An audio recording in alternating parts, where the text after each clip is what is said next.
Amigos de esta videocolumna, soy Guillermo Torres Quirós y feliz 2020. La verdad es que hemos empezado este año, híjole, con una intensidad a nivel mundial que bueno, pareciera que este año será un año muy completo. Y empecemos, como diría Jack el Destripador, vamos por partes. Y en esta ocasión, primero vamos a hablar de qué espera el mundo, qué espera México, qué esperamos todos para 2020, más allá de los deseos siempre grandiosos de la paz, la prosperidad, el progreso, la alegría y la sintonía de las naciones y los individuos. Es importante mencionar qué nos espera en materia política nacional y también hay que decirlo, empezamos este año con un tema internacional muy fuerte. Arrancó 2020 con esta acción que hace el ejército norteamericano, que hace el gobierno de los Estados Unidos, el gobierno de Donald Trump, de acabar nada más y nada menos con quien era el jefe de las, de los cuerpos de élite militares de Irán. Primero hay que hacer una aclaración importante. No pensemos, no hagamos una equiparación entre Occidente y Oriente pensando que es igual, no. El manejo político de Oriente es distinto. Como es distinto, a veces las fuerzas militares también llevan las fuerzas diplomáticas y las relaciones.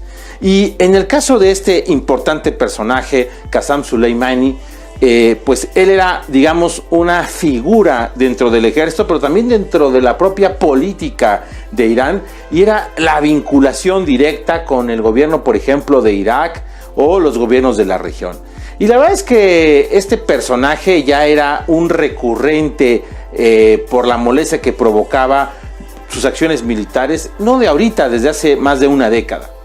Y lo que hizo el gobierno norteamericano fue acabar con este personaje y obviamente las consecuencias pues se iban a dar, y las consecuencias fueron pues la reacción de un gobierno iraní que, hay que decirlo, días antes había anunciado, como lo ha hecho en muchas ocasiones a través de su historia reciente, de decir que pues eso de las armas nucleares pues lo iban a retomar.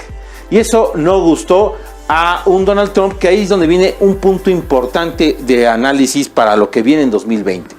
Y es que Donald Trump será el personaje político internacional relevante en gran parte porque 2020 es el año de su reelección.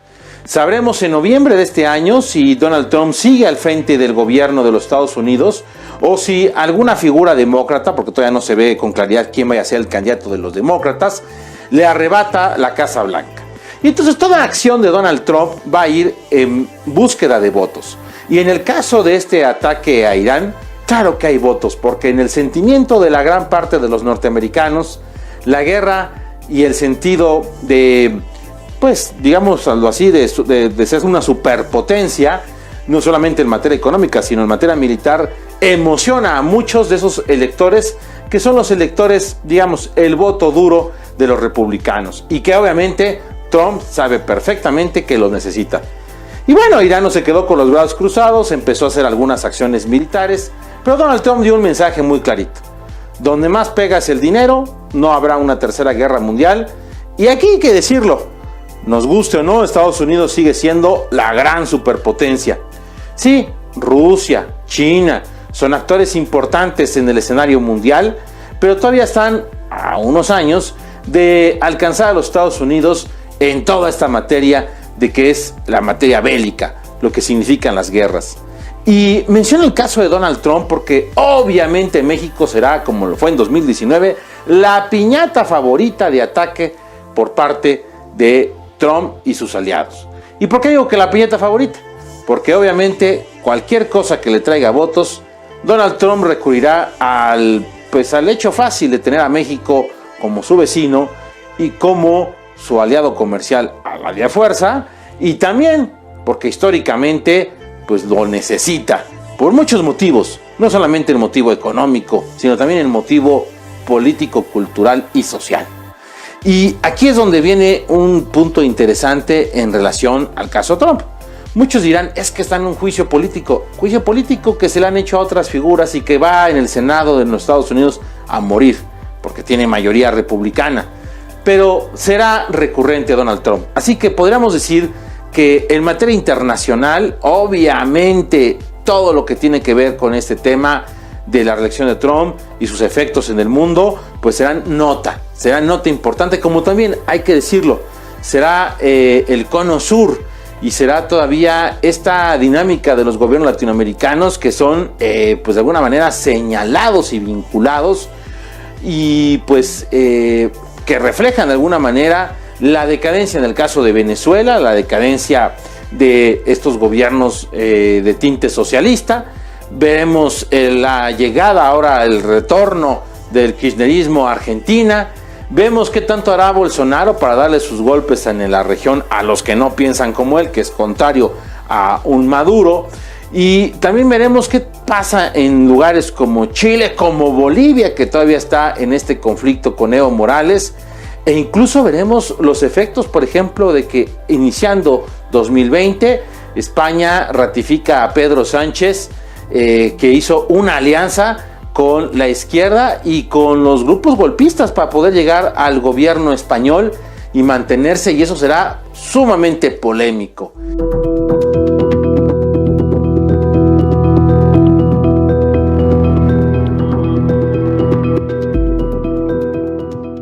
¿Qué pasará en México en 2020?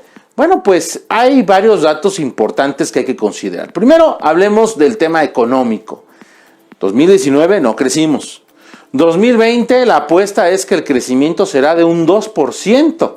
Es la apuesta de algunos especialistas e incluso miembros del gobierno. La gran pregunta es, ¿seguirá esta tendencia a la baja de no crecer o sí se darán los impulsos? Aquí es importante mencionar que en el primer trimestre del 2020 llegarán las calificaciones por parte de estos organismos internacionales, muchos de estos privados, que dan las famosas calificadoras, que dicen quién sí está haciendo bien su trabajo y quién no. Y en este caso, pues será evaluado como lo ha sido desde hace mucho tiempo Pemex y la Comisión Federal de Electricidad, las únicas empresas del Estado mexicano, y que son un símbolo, por cierto, para la Cuarta T, por lo que representa, por lo que simboliza de alguna manera el tema energético. Y a esto habría que apuntalar, pues vamos a ver si el tren Maya, el tren transísmico, si el aeropuerto de Santa Lucía empiezan a verse reflejados en el atractivo económico de los inversionistas para 2020. Así que es un año importante en materia económica, porque si el gobierno, si la administración de la Cuarta T tiene un segundo año negativo, no les quiero contar qué pasará en 2021, en el que también, por cierto, se renovará el Congreso. Y ahí sí, ojo, López Obrador tendría que hacer muchas malabares y muchas acciones y estrategias para poder de alguna manera seguir teniendo su alta popularidad. Y hablando precisamente del proceso electoral, si bien en 2020 tenemos renovación de ayuntamientos en Hidalgo y tenemos renovación del Congreso de Coahuila, y elecciones muy locales, muy pequeñas, pues vamos a estar viendo la cocinada, vamos a estar viendo cómo se empiezan a hornear el proceso para renovar a 14 y tal vez 15 gobernadores, porque todavía está en litigio Baja California. Pero los 14 estados serán, pues prácticamente, estamos hablando casi la mitad del país que renuevan gobernador. Y esto se pondrá interesante porque pues la grilla, el cabildeo y la acción política estará al por mayor. Pero ojo, también en 2020 se renueva la dirigencia de Morena. Una dirigencia que tenía que haberse cambiado desde el año pasado, pero que sus conflictos internos impidieron este proceso. Y bueno, pues en 2020 vamos a ver entonces en los hechos quién se termina adueñando de Morena, el brazo electoral de la Cuarta T. Y además de uno me dirá, bueno, pues el dueño de Morena es López Obrador, pero López Obrador lo ha dejado un poco suelto y está ahí dentro del paquete una serie de personajes de grupos políticos que luchan por el control de Morena, porque saben que el 2021 las candidaturas es importante, es un paso para su estructuración, para renovarse y mantenerse en el 2024. Entonces, el proceso electoral previo del 21 lo veremos en el 20, veremos la lucha de poderes y también es la oportunidad histórica para que la oposición actual, llámese el PAN, llámese el PRI, Movimiento Ciudadano y todos los demás partidos, pues hagan algo distinto para que el electorado diga, híjole, con estos me voy. Por cierto, también en 2020 sabremos si el quitar el dinero, el recurso público a los partidos se ve cristalizado. Este sueño de López Obrador de que los partidos políticos no tengan tanto dinero se cristaliza, ¿no? Recordemos que en 2019 hubo un intento y los propios aliados de López Obrador, como el Partido del Trabajo, dijeron, nanáis, no le entramos al tema porque perder los millones de pesos que se obtienen, pues de qué vamos a vivir si aparte el gobierno de la 4T no está dando prenda suelta a los aliados de Morena. Y bajo esta dinámica del 2020 hay un tema sumamente delicado, que también si no brinca este año, si este año no se hace una recomposición, si no se hace un cambio en la estrategia, híjole, cuidado, y me refiero al tema de la seguridad, un tema que es sensible, es un tema que es el tema, yo diría, que mayor peso tiene en el día a día, junto al tema económico, porque el tema económico afecta el bolsillo, pero ¿de qué sirve tener el dinero en el bolsillo si al salir de la casa me van a asaltar? Entonces, por eso el tema de la seguridad es un tema que impacta muchísimo a la gente y que es muy sensible. Y arrancado 2020 vimos matazones, como lo vimos en el año pasado y lo hemos visto en años anteriores. 2019 fue el año del récord de homicidios dolosos en la historia reciente de nuestro país. ¿Qué va a pasar ahora con 2020? ¿Un cambio de estrategia? Bueno, pareciera que los señores encargados del tema de seguridad no la están llevando bien entre sí. Y qué fuertes declaraciones hizo el fiscal general Alejandro Gertz Manero al respecto, haciendo crítica de la presunción de inocencia y podríamos decir de un personaje que se ha convertido en un estilo de Fray Torquemada del siglo XXI y que es un personaje que hay que tomarlo en cuenta. Me refiero a Santiago Nieto, este responsable de la Unidad de Investigación Financiera que ante cualquier amenaza, cualquier movimiento, menciona que está investigando a alguien fuerte y pues es un poco lo que le gusta también a la población, ver que se haga justicia con personajes corruptos que todos sabemos hicieron de las suyas. Y la verdad es que este gobierno no ha parado de señalar a personajes de todo tipo de talla. No olvidemos que ya tienen a prisión a Rosario Robles, a Juan Collado e incluso las investigaciones abiertas contra personajes como Raimundo Collins, quien fue una pieza clave en el gobierno de Miguel Ángel Mancera, o incluso a investigar a otro tipo de actores y figuras como la propia Martha Sagún, la ex primera dama de este país. ¿Qué pasará? No sabemos, pero que se utilizan esas herramientas y esos elementos, ahí están. Ojo, una cosa agarrar esos peces gordos, pero si no se cambia la estrategia, si en nuestro día a día no sentimos esa tranquilidad, híjole, por muchas detenciones de figuras polémicas, por muchas investigaciones, pues esto quedará un poco en el olvido. Y hablando precisamente de esta parte del olvido y de esta parte de esta articulación de sucesos, también en 2020, en los próximos días, veremos qué tanto impacto tendrá figuras de la sociedad civil como Javier Sicilia. Ese Javier Sicilia que recordamos que en el gobierno de Felipe Calderón señaló la lucha contra el crimen organizado y hizo polémica esta campaña de no más sangre, no más guerra. Bueno, pues ahora contra la 4T, ¿qué pasará al respecto? Como también, ¿qué pasará con esta reunión de los de Varón con López Obrador? La verdad es que son temas muy sensibles y si no vemos al gobierno hacer y tomar al toro por los cuernos, híjole, la verdad es que la situación no va a ser de las mejores para todos. ¿Qué esperamos en 2020? Pues esperamos también que la 4T tenga que ponerse ya, estructurarse y adecuarse y basificarse si quiere seguir siendo el mandamás. ¿Y a qué me refiero con esto? Arrancó muy mal con esta eliminación del Seguro Popular y la creación de este instituto de atención a la salud, que sustituye el INSABIN, que destituye al Seguro Popular. Y bueno, pues esta dinámica de que de repente se le empezó a cobrar más dinero a la gente, más cuotas, se elevaron las cuotas de una forma extraordinaria en los hospitales públicos, pues de alguna manera empieza a mover, y el propio presidente tiene que salir a aclarar ciertas cosas.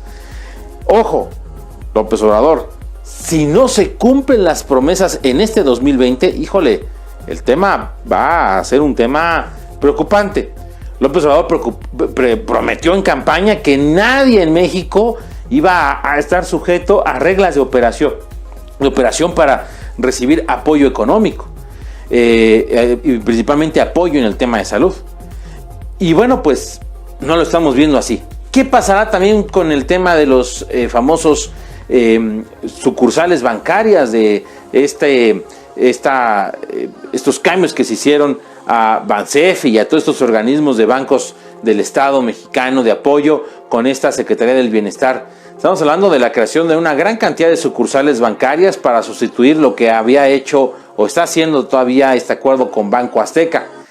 ¿Es necesario generar tantas sucursales bancarias, o simple y sencillamente aplicando la tecnología se podrían hacer algunas cosas? Lo que es un hecho es que este año pareciera será el gran reparto de apoyos sociales en vísperas del 2021, y de lo que dije hace un momento, la renovación de gobernadores y la renovación también del Congreso en el 2021.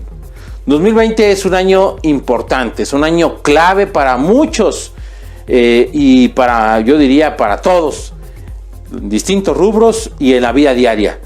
2020, que aparte suena pues como el fin o el inicio de una década, habrá polémica al respecto, será un año en el cual los mexicanos tendremos que hacer una verdadera evaluación de lo que está pasando, lo que hemos hecho en los primeros 20 años del siglo XXI. Con esto quisiera yo prácticamente terminar esta primera videocolumna del 2020, deseándoles como siempre el mejor de los ánimos para este año: paz, prosperidad, progreso y mucha salud, mucho bienestar, pero sobre todo hay que desearnos a todos un espíritu de unidad.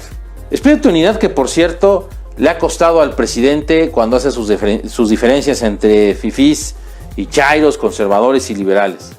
Un verdadero aspecto de unidad que no divida, no polarice. Eso es lo que deberíamos realmente de motivarnos todos los mexicanos a que se construya en el 2020. Porque un país polarizado, con crisis económica, crisis de seguridad, con una mala imagen a nivel internacional, pues no nos depara lo mejor de los destinos. Recuerden que pueden escucharme todos los lunes a las 7:30 de la noche en la tercera emisión de Grupo Imagen 90.5 con Esteban Arce. También pueden bajar mis comentarios en Radio Anáhuac, en los podcasts de Realidades y Coyunturas que están en varias plataformas. Y pues estamos aquí para lo que viene en todo 2020.